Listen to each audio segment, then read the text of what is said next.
बन रहे हैं। हम लगातार बजट से पूर्व इतनी बैठकें कर रहे हैं, बजट को बनाने में मेहनत कर रहे हैं, सब विभाग हमारे लगे हुए हैं।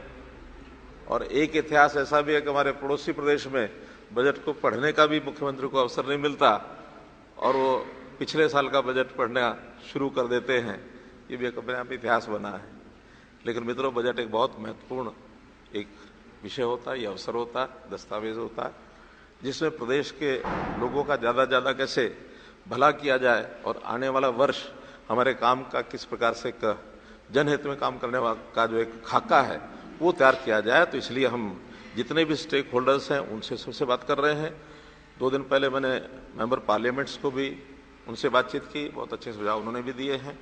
और अभी विभागों के अनुसार जो चर्चा हमारी चल रही है, आज ये दूसरी मीटिंग उसमें थी। पहले कुल 32 विभागों ने उस दिन अपना पार्टिसिपेट करके अपने अपने सुझाव दिए थे। आज 10 विभाग जो बचे थे उन्होंने भी अपने विषय बताए हैं।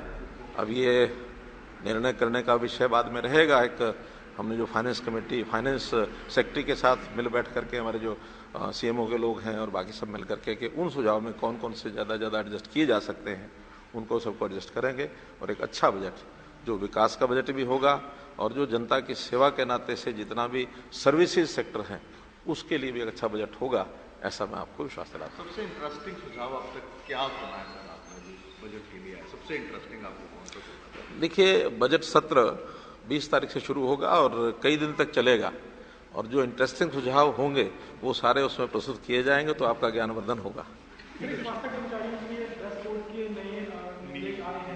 कि हर हॉस्पिटल में चाहे कर्मचारी हैं, चाहे डॉक्टर्स हैं, सब ड्रेस कोड में रहें और ड्रेस कोड में इस तरह के कपड़े ना पहन के आए कि जो स्टाइलिश टाइप के कपड़े हों, तो उसके लिए क्या कहेंगे सर? इससे क्या फायदा? हर विभाग अपने नए नए सिस्टम से जनता को जो अच्छा लगे और जनहित में भी हो और डिसिप्लिन भी आए, ऐसे बहुत प्रयोग हम पहले भी किए हैं, आगे भी करेंगे। और अगर इस प्रकार का हेल्थ डिपार्टमेंट में इस प्रकार का कोई विषय आगे बढ़ा है तो अच्छा है, सराहनीय है। सर, एचपीएससी ने नए जो 25 की भर्ती के लिए विज्ञापन भी जारी किया, एक भर्ती प्रक्रिया को पूरा भी किया है।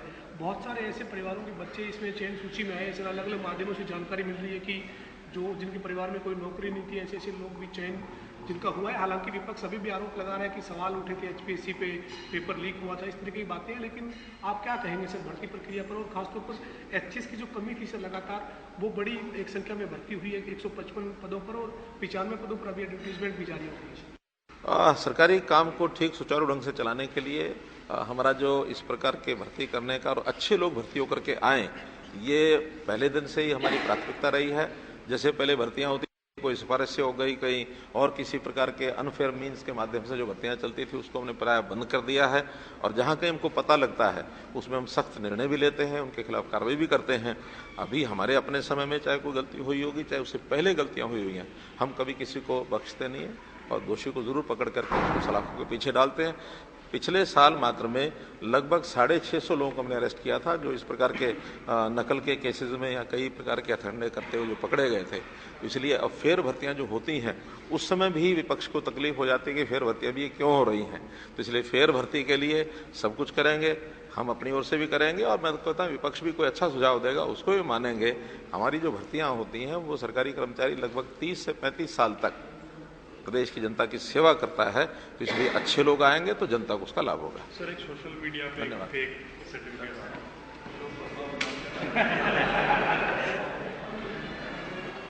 तो मुख्यमंत्री मनोहर लाल को आप सुन रहे थे। मुख्यमंत्री मनोहर लाल की अगर बात की जाए तो प्री बजट चर्चा आज अलग अलग विभागों के अधिकारियों के साथ हुई और जब अधिकारियों के साथ बातचीत हुई तो उसके बाद जब मुख्यमंत्री मनोहर लाल अब पत्रकारों से रूबरू हुए हैं तो उन्होंने बताया कि वो सुझाव ले रहे हैं, अलग अलग विभाग से भी लिए गए, मंत्रियों से भी लिए गए, सांसदों से भी लिए गए, विधायकों से भी लिए गए और ये कोशिश की जा रही है कि एक ऐसा बजट पेश किया जाए जो सभी वर्गों के लिए हितकारी हो। इसके अलावा मुख्यमंत्री मनोहर लाल ने चाहे वो भर्ती हो या फिर सरकारी अस्पतालों में जिस तरह से ड्रेस कोड लागू करने की बात की गई है उस पर भी अपनी प्रतिक्रिया दी है। मुख्यमंत्री मनोहर लाल ने ड्रेस कोड को लेकर कहा कि यह सराहनीय कदम है और बेहतर है कि अलग अलग विभाग जो है अपने स्तर पर जो व्यवस्थाएं हैं उनको और ज़्यादा सुधारने की कोशिश कर रहे हैं।